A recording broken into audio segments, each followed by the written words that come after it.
سيدنا محمد وعلى آله وصحبه أجمعين. اللهم علمنا ما ينفعنا وزدنا علما. اللهم انفعنا بما علمتنا. اللهم اشرح لنا صدورنا ويسر لنا أمورنا واحلل عقدة من لساننا يفقه قولنا. اللهم اجعل اجتماعنا اجتماعا مرحوما وتفرقنا من بعده تفرقا معصوما. Ma'asyiral muslimin, sidang jamaah Jumat subuh yang dirahmati Allah Subhanahu wa taala. Di antara kelebihan seseorang mempelajari as-sirah an-nabawiyah yaitu mereka akan mengetahui kapan dan di mana ayat tersebut turun. Nah, disinilah pentingnya kita mempelajari sirah nabawiyah. Pada kesempatan yang lalu kita sudah menyebutkan tentang beberapa peristiwa-peristiwa yang terjadi sebelum terjadinya perang Uhud. Setelah perang Badar, kita sebutkan bahwasanya ada hampir 1 tahun selisih antara perang Badar dan perang Uhud. Maka di antara peristiwa-peristiwa yang diabadikan dalam sejarah Islam yaitu pernikahan Ali bin Abi Thalib dengan putrinya Nabi Muhammad SAW, Fatimah. Nah, pada pertemuan yang lalu juga kita sudah sebutkan bagaimana Nabi SAW mempersiapkan untuk Ali, kemudian bagaimana walimatul arus, walimah yang diadakan tak kala Ali menikah dengan putri tercinta Nabi Muhammad SAW. Kemudian dan di antara keturunan ataupun cucu daripada Nabi Muhammad SAW semuanya berasal dari Ali dan pernikahan Ali dan Fatimah, yaitu mereka dianugerahi 5 orang anak, 3 laki-laki dan 2 perempuan, yaitu Hasan, kemudian Husain, kemudian Muhassin, kemudian Zainab, kemudian Kulsum. Hadirin yang dirahmati Allah SWT, kemudian berselang waktu yang disebutkan dalam sirah. Ini tentu jauh setelah Ba'da Fathu Makkah, setelah tahun 8 Hijriah nanti. Jadi dari tahun ke-1 tahun kedua Hijriah mereka menikah. Ali bin Abi Thalib tidak ada keinginan untuk melakukan poligami. Nah, di zaman tersebut seseorang melakukan poligami ini biasa-biasa saja.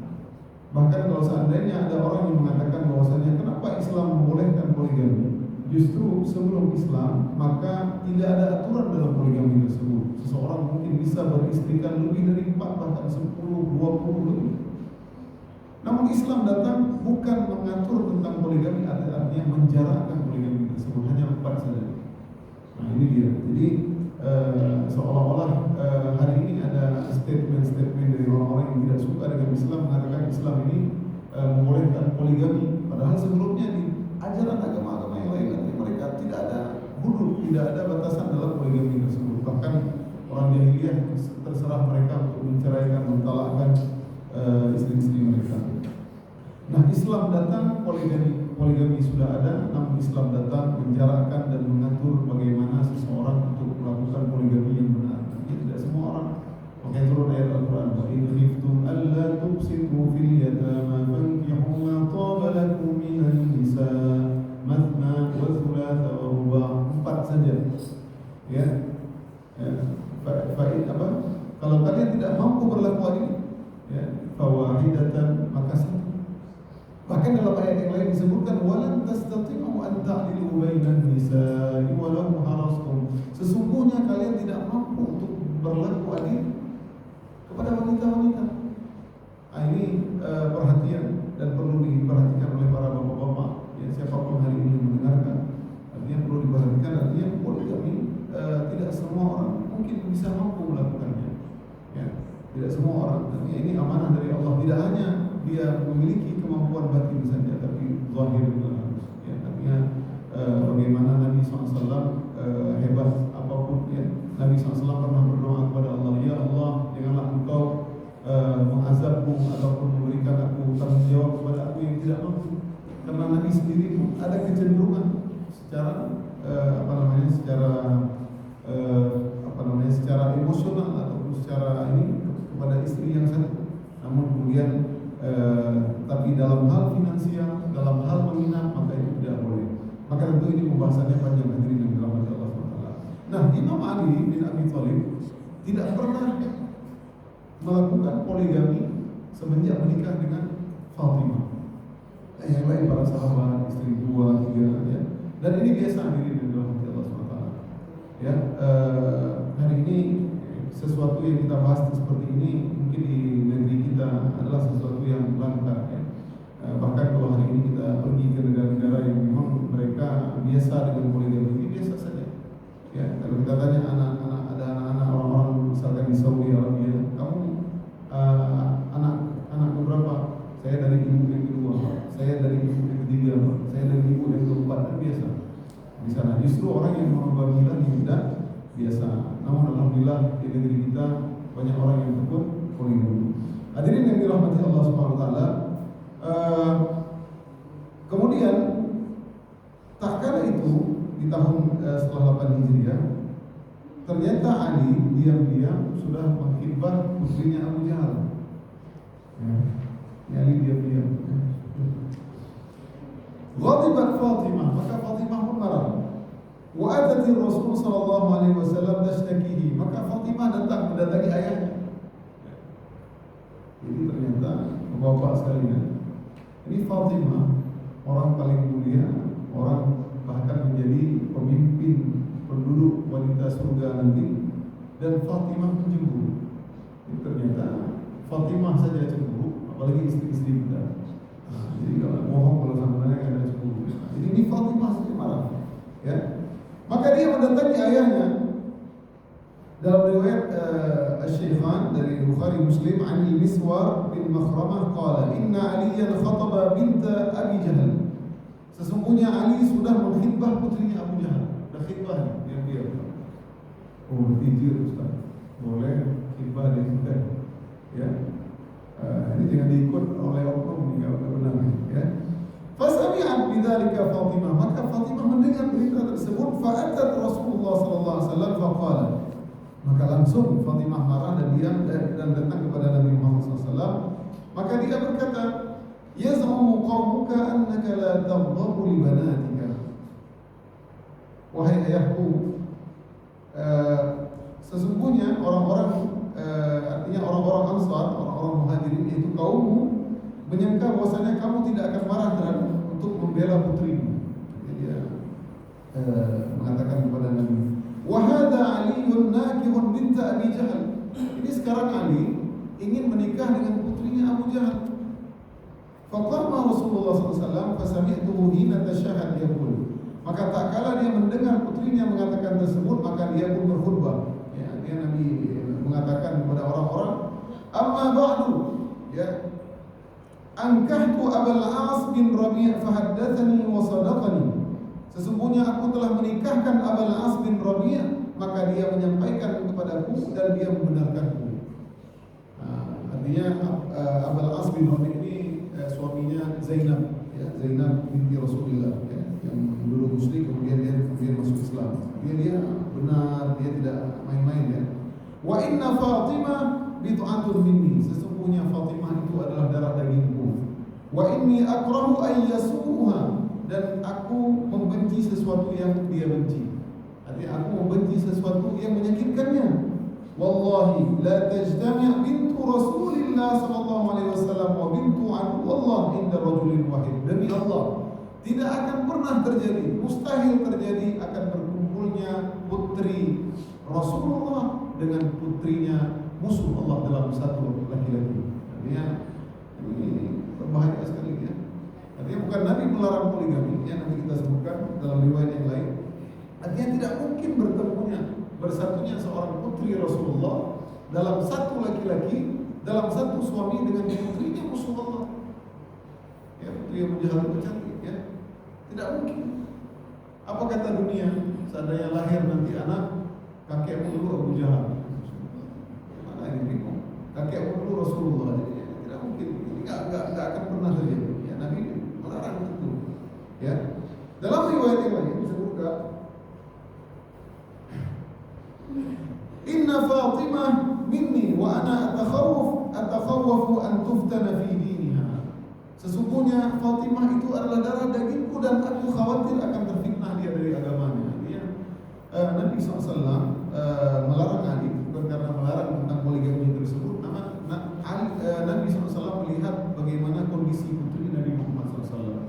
Artinya dia ditinggalkan oleh ibunya Khadijah sudah meninggal dunia, kemudian Fatimah ditinggalkan oleh saudari-saudari yang sudah meninggal, saudara-saudaranya yang laki-laki sudah meninggal semua, Abdullah, Qasim, ya, enggak lagi semua, enggak ada kakak-kakaknya semua, dan Nabi SAW nanti akan meninggal dunia. Nabi SAW akan meninggal dunia, maka dia akan menjadi sendirian. Maka Nabi khawatir dia akan terfitnah pada agamanya. Hadirin yang dirahmati Allah SWT, betapa banyak terkadang gara-gara oknum poligami hari ini kita lihat, mungkin bisa jadi istri pertama dulu orang yang soleha, yang baik, tapi gara-gara oknum, gara-gara pelaku poligami tersebut tidak sesuai dengan syariat, akhirnya dia terfitnah. Akhirnya sampai kita dengar sebagian ada yang bahkan istrinya seorang tokoh sampai main pisau, sampai mau main pisau dengan istri kedua seperti itu. Jadi ini bahagia terfitnah agamanya, padahal mungkin baik, tapi gara-gara kecemburuan itu maka ini tidak semua orang mampu.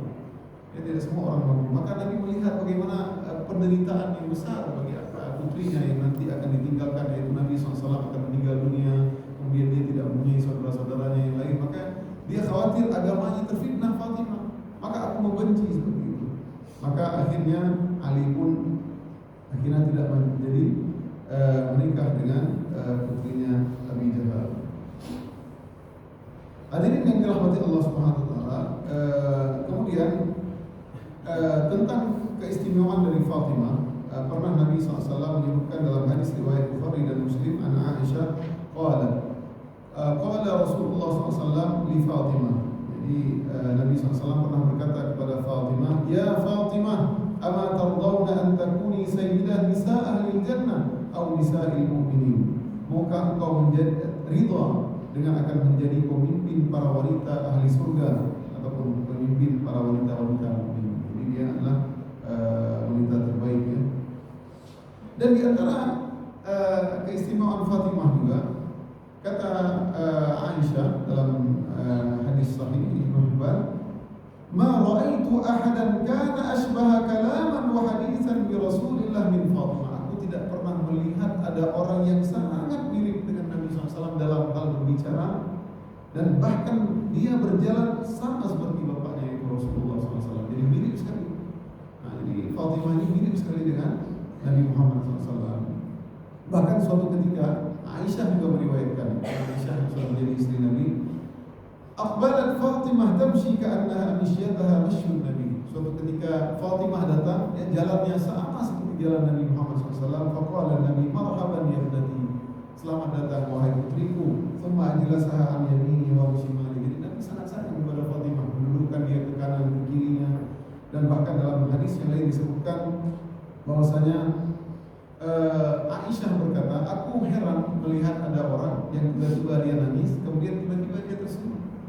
Itu dia Fatimah. Itu tak kala Nabi SAW, tak kala di sakratul maut ketika dia mau meninggal dunia, maka Fatimah dipanggil oleh Nabi Muhammad SAW. Fatimah menangis, kemudian dibisikkan bahwasanya Nabi berkata, wahai Fatimah, sesungguhnya orang pertama yang akan kembali kepada Allah mengikutiku adalah engkau. Dan benar, Fatimah meninggal dunia setelah Nabi meninggal 6 bulan. Jadi Nabi meninggal tahun 13 Hijriah, 6 bulan berikutnya Fatimah meninggal dunia. Ya, kemudian setelah itu Nabi memberitakan kabar gembira bahwasanya engkau adalah menjadi pemimpin daripada wanita di surga. Dalam riwayat yang lain, Imam Ahmad dalam musnadnya, Ibnu Hibban dalam sahihnya, Ibnu Abbas berkata, khatta Rasulullah SAW fil ardi khututan arba'ah. Nabi SAW menulis di tanah 4 coretan. Kata Nabi, atadruna ma hadza? Apakah kalian tahu ini? Qalu Allah wa rasuluhu a'lam. Nah, ini bagaimana para sahabat mereka tak kalah bermajlis dengan Nabi Muhammad SAW, seolah-olah kepala mereka itu dihinggapi oleh burung. Jadi mereka sangat santun, ya, sangat mendengar, ya, apa yang dikatakan oleh Nabi. Dan mereka berkata, Allah wa rasuluhu a'lam. Allah yang lebih tahu, Allah dan Rasulnya lebih tahu. Kata Nabi, afdalu nisa ahli jannah Khadijah bintu Khuwailid. Sebaik-baik wanita penghuni surga adalah Khadijah.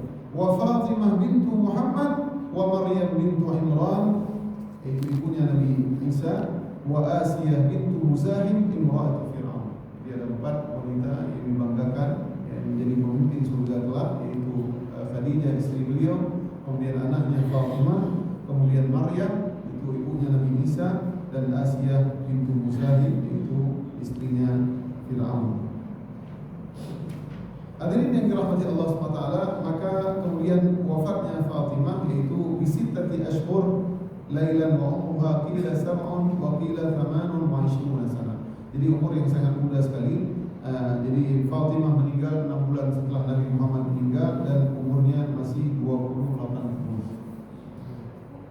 Kalau tadi Imam Ali jadi menikah poligami masih 20 tahun, masih subhanallah, itu bisa terfitnah agamanya. Itulah sebabnya di antaranya Nabi SAW khawatir terfitnah agamanya Fatimah, ya.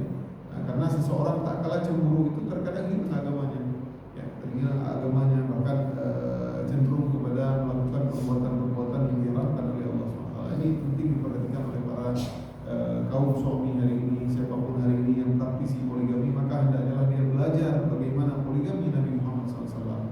Ya, bahkan sebagian para praktisi poligami mengatakan senang-senangnya sebentar saja. Ya, memang hari ini orang-orang melihat, oh semangat poligami, enak poligami, tidak. Tapi kata mereka sebenarnya setelah senang-senang itu sebentar saja, namun tanggung jawabnya yang besar. Kita bagaimana kita memiliki keluarga yang banyak, memiliki istri yang banyak, setiap malam kita harus bergilir, setiap malamnya kita memiliki ibu-ibu yang banyak, ibu mertua kita, ibu kita juga, semua berat ini, ya, bukan sembarangan. Hadirin yang dirahmati Allah SWT, itulah dia kisah Fatimah dan Ali bin Abi Thalib. Kemudian Fatimah dimakamkan di tempat suaminya Ali bin Abi Thalib, ya, pada malam. Artinya Fatimah kemudian dikuburkan dan dimakamkan, artinya dimandikan oleh Ali bin Abi Thalib pada malam hari. Jadi, kemudian setelah itulah baru Ali menikah kembali. Hadirin yang dirahmati Allah SWT, kemudian zuhurun nifaq wal munafiqin fil Madinah. Jadi setelah perang Badar ini, di antara kejadian yang lain yaitu terjadinya kemunafikan yang terjadi di Madinah. Lam yakun fi Makkah nifaq. Disebutkan dalam sirah, di awal-awal Islam 13 tahun Nabi SAW berdakwah di kota Mekah, enggak ada orang munafik. Nah, jadi 13 tahun enggak ada orang munafik. Kenapa? Li'annal muslimina kanu dhi'afan. Karena waktu itu orang-orang muslimin orang-orang yang lemah.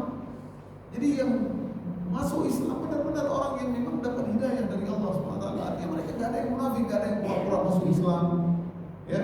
Kemudian dia sebarkan berita hoak ataupun berita bohong dan lain-lain, tidak.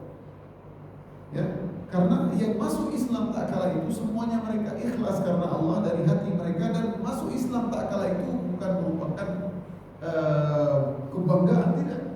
Tapi justru masuk Islam tak kala itu merupakan yata'arrad lil khatar wa dhar. Bisa jadi dia mendapatkan bahaya, menderita penyiksaan fisik, bahkan sampai dibunuh. Jadi orang-orang ketika itu masuk Islam bukan karena bangga-banggaan, gaya-gayaan, namun karena memang dari hati yang tulus, ya, dan ikhlas karena Allah Subhanahu Wa Taala. Nah, kita sebutkan bagaimana asal muasal terjadinya kemunafikan. Kita sebutkan bahwasanya di kota Madinah ada 3 suku, ya, dihuni oleh 3 suku Yahudi. Ya, jadi ada orang musyrikin, ada orang Yahudi. Nah, orang Yahudi kita sebutkan pada pertemuan yang lalu yang sudah lama, ya, bahwasanya kenapa mereka menetap di kota Madinah? Karena mereka menanti Nabi akhir zaman berasal dari Yathrib, jadi kota yang banyak kurmanya, itu diantaranya adalah Madinah. Makanya akhirnya di situ berkumpullah 3 suku Yahudi yang sangat terkenal, ya, yaitu diantaranya suku Bani Qainuqa, kemudian suku Bani Nadir, dan suku Bani Quraidah. Nah, ketiga-tiganya nanti adalah diusir oleh Nabi Muhammad SAW karena mereka melanggar perjanjian. Kemudian di antara orang-orang musyrikin yaitu Bani Qila, yaitu nenek moyang mereka namanya Qila, yaitu suku Aus dan Khazraj. Nah, suku Aus dan Khazraj tersebut kemudian gara-gara mereka akhirnya sering berperang saudara. Nah, ini mereka musyrikin dulu sebelum ada Islam. Jadi mereka sering berperang saudara, bahkan puncak-puncak peperangan mereka ada di perang Mu'az. Nah, perang Mu'az ini itu terjadi sekitar 4 atau 5 tahun sebelum Nabi hijrah ke kota Madinah. Dan perang Mu'az tersebut membuat mereka lelah dan banyak pemimpin mereka, orang-orang tua mereka meninggal semua. Mereka capek dengan perang. Mereka ahli harba, mereka ahli peperangan, tapi mereka perang sedikit-sedikit perang. Dengan Yahudi perang seperti ini. Dan mereka sering mendengar kalau nabi terakhir ini, nabi yang akan datang ini adalah dari Yahudi, dari mulut Yahudi. Nah, tak kala meninggal semua pemimpin mereka, maka yang pemimpin yang masih tertua yang tersisa adalah satu orang, tinggal satu ekor, yang bernama adalah Abdullah bin Ubay bin Salul. Nah, tak kala orang-orang waktu itu semua sudah sepakat, akhirnya mereka ingin menghentikan peperangan, ingin genjatan senjata, ingin baik-baik, maka mereka ingin mengangkat Abdullah bin Salul untuk menjadi pemimpin kota Madinah. Tak kala itu mereka sudah mengangkat mahkota. Namun qadarullah, Nabi Muhammad SAW berdakwah kota Madinah, mengutus Mus'ab bin Umair, akhirnya masuk Islam. Makanya yang masuk Islam dinamakan suku Ansar, yaitu dari suku Aus dan Khazraj. Yahudi tidak banyak. Disebutkan dalam sejarah hanya beberapa orang saja yang masuk Islam.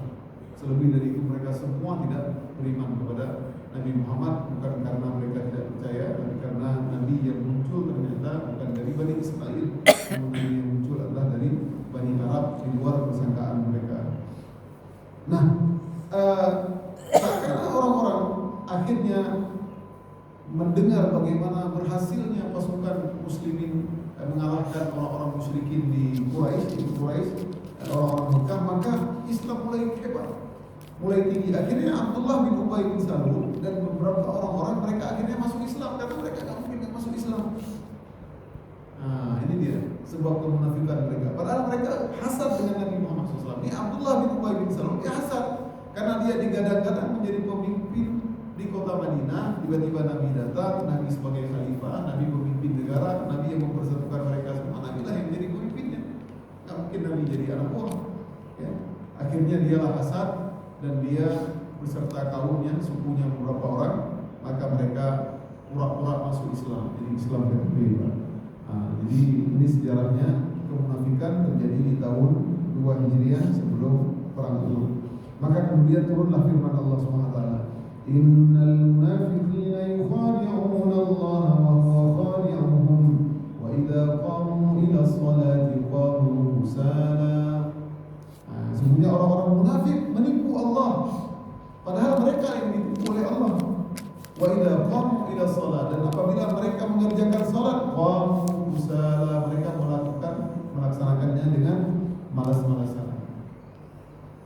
Wala yura'una an-nasa wala yadhkuruna Allah illa qalila. Mereka memperlihatkan kepada manusia mereka Islam, kami sudah Islam, padahal mereka sedikit menyebut nama Allah Subhanahu wa taala.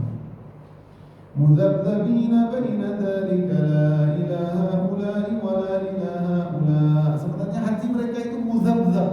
Mudzabdzab ini labil, hati mereka enggak jelas nih. Sekali condong orang musyrikin, sekali condong orang-orang Yahudi, sekali condong orang muslimin. Jadi mereka berlagak, ya. Makanya turun surat Al-Munafiqun. Idza ja'aka al-munafiquna qalu nashhadu innaka la rasulullah. Kemudian ayatnya, ya.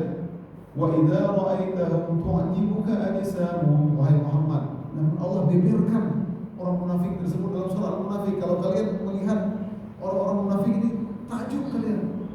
Ka'annahum khusyub musannada, seperti pohon yang bersandar, mereka khusyuk betul-betul, seolah-olah baik sekali mereka. Allah beberkan mereka. Bahkan dalam hadis disebutkan afqalu thawab 'indal munafiq salatul fajr wa salatul isya, yaitu salat yang paling berat bagi orang munafik adalah salat fajar, salat subuh dan salat isya. Karena apa? Di situ mereka enggak yura'unan nas, enggak bisa memperlihatkan kepada manusia. Apalagi di zaman tersebut, ya, salat subuh. Makanya kalau mau terhindar dari kemunafikan, salatlah subuh. Salat subuh berjamaah. Insyaallah ikhlas karena Allah. Kalau salat maghrib belum tentu berjamaah. Ya silahkan, tidak masalah. Semua 5 waktu bagus. Ya, tapi kebanyakan orang salat maghrib banyak. Tapi lihat salat subuh, bagaimana disitulah terhindar dari Bahkan bagaimana Salahuddin Al-Ayyubi di zaman khilafah Islamiyah, tak kala dia ingin berperang, ya, melawan musuh itu, melawan orang-orang Romawi, ya, tak kala itu dia mengatakan bahwasanya dia melihat sekitar sebulan 3 bulan melihat bagaimana sholat subuh. Kalau seandainya semua orang sholat subuh seperti sholat Jumat, maka sudah siap untuk berperang. Kira-kira hari ini kalau kita berperang sudah siap atau belum? Kira-kira sholat subuh kita seperti sholat Jumat atau tidak?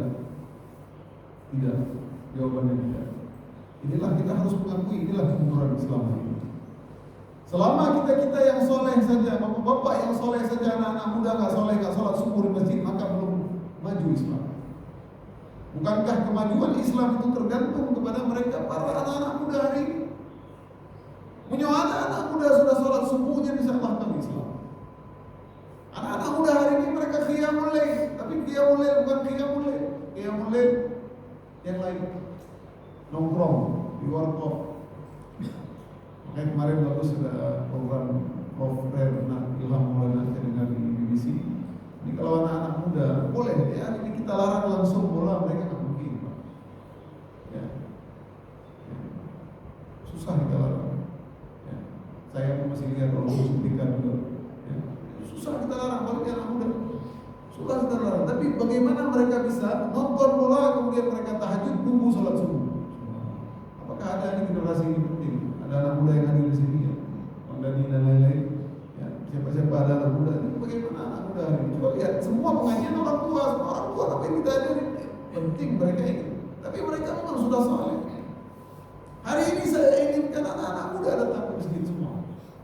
Apalagi sholat subuh, bagaimana kita lihat anak-anak muda kita, generasi anak-anak muda kita hilang dari judi, hilang dari apapun yang luar biasa hari ini, akhlak, goblok, moral semua. Kalau mereka kita ajak sholat, dan ini tanggung jawab, bukan tanggung jawab masyarakat, yang paling utama adalah orang tua. Siapa yang punya kos, ya, yang punya kos aja, semuanya sholat, yang kos saya sholat, ya, yang laki-laki sholat aja. Jangan takut tidak disewa kosan kita. Ini tanggung jawab kita sendiri. Yang punya kos laki-laki dan perempuan tak boleh ketemu. Ini tanggung jawab yang punya kos, bukan yang punya kos tidak berdosa. Dosa itu dipertanggungjawabkan oleh Allah SWT. Ini anak muda hari ini penting sekali. Ya, kalau kita mau bagus, mau keberkahan diberikan negeri kita, anak muda hari ini. Mana wanita-wanita kita hari ini? Ya, anak wanita memang tidak wajib sholat, artinya mereka kita banyaklah di rumah, mungkin banyaklah mereka melakukan kebaikan-kebaikan, tidak keluar malam yang wanita. Nah ini PR kita bersama diri yang dirahmati Allah Subhanahu Wa Taala agar Islam jaya dan keberkahan kembali diberikan oleh Allah Subhanahu Wa Taala. Kemudian dalam riwayat Muslim disebutkan matsalul munafiq kamatsali syatil 'ahirah, perumpamaan orang-orang munafik adalah seperti kambing yang tersesat bainal ghanamain, di antara dua kambing, ya, sekali ke sini sekali ke sana. Jadi pelan-pelan, ya, tidak benar.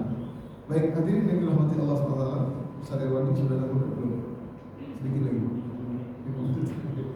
Baik, kemudian kisah berikutnya adalah Ghazwatu Bani Qainuqa. Ini kejadian sebelum perang Badar. Orang Yahudi sudah mulai bikin keonaran. Jadi sudah pindah ke Madinah, ya, setelah perang Badar dia bikin masalah. Bagaimana kisahnya? Nabi SAW tak kala datang ke kota Madinah, maka Nabi berkata, ya ma'asyara Yahud, wahai orang-orang Yahudi, aslimu qabla an yusibakum mithlu ma asaba Quraisy. Islamlah kalian sebelum kalian akan ditimpa kehancuran seperti kehancuran orang-orang Quraisy. Maka Yahudi berkata apa? Ya Muhammad, la yaghurrannaka bi nafsika annaka qatalta nafaran min Quraisy. Wahai Muhammad, jangan terpedaya walaupun engkau telah menang dengan orang-orang Quraisy. Mereka itu orang enggak tahu perang. Kami ini ahlul qatlah, kami ini orang yang ahli berperang. Kalau kamu mau mereka menentang, kalau engkau mau tahu kami, maka akan tahu bagaimana kekuatan kami. Subhanallah. Jadi mereka, padahal mereka dipersatukan oleh Nabi. Hadirin yang dirahmati Allah Subhanahu Wa Taala. Jadi tak kala Nabi Muhammad ke Madinah, Nabi menyusun namanya Piagam Madinah. Nah, Piagam Madinah tersebut antaranya adalah perjanjian orang muslimin dengan orang-orang musyrikin yang belum Islam. Perjanjian orang-orang muslimin dengan orang-orang Yahudi. Artinya orang Yahudi membela negara. Ya, ketika Nabi menjadi pemimpin menyusun itu, ya, Piagam Madinah namanya. Jadi orang Yahudi dengan orang muslimin sama-sama tidak boleh menyokong orang-orang Quraisy di Mekah. Jadi sama. Itu perjanjian. Dan mereka harus menghargai Muslim menghargai mereka. Lil Yahudi dini, walil Muslimin dini. Artinya Yahudi silahkan beribadah dengan agama mereka, kami tidak ganggu. Intoleransi. Nabi susun itu. Ternyata mereka melakukan kebakaran. Dan kisahnya tentu panjang. InsyaAllah akan kita sampaikan pada pertemuan yang akan datang, bagaimana seorang wanita muslimah diganggu di pasar Yahudi oleh orang Bani Quraisyah. Masyaallah muslimin, demikianlah kisah sirah Nabawiyah. Mudah-mudahan dengan mendengarkan kisah bagaimana perjuangan Nabi Muhammad SAW dan para sahabatnya akan membuat kita semakin rafah, semakin mudah hati kita untuk terenyuh, mudah hati kita untuk menangis kepada Allah SWT bagaimana perjuangan mereka. Dan ini diantaranya amalan-amalan yang penting seseorang agar lebih melembutkan hati. Subhanallahumma wa bihamdik, asyhadu an la ilaha illa anta, astaghfiruka wa atubu ilaik. Assalamualaikum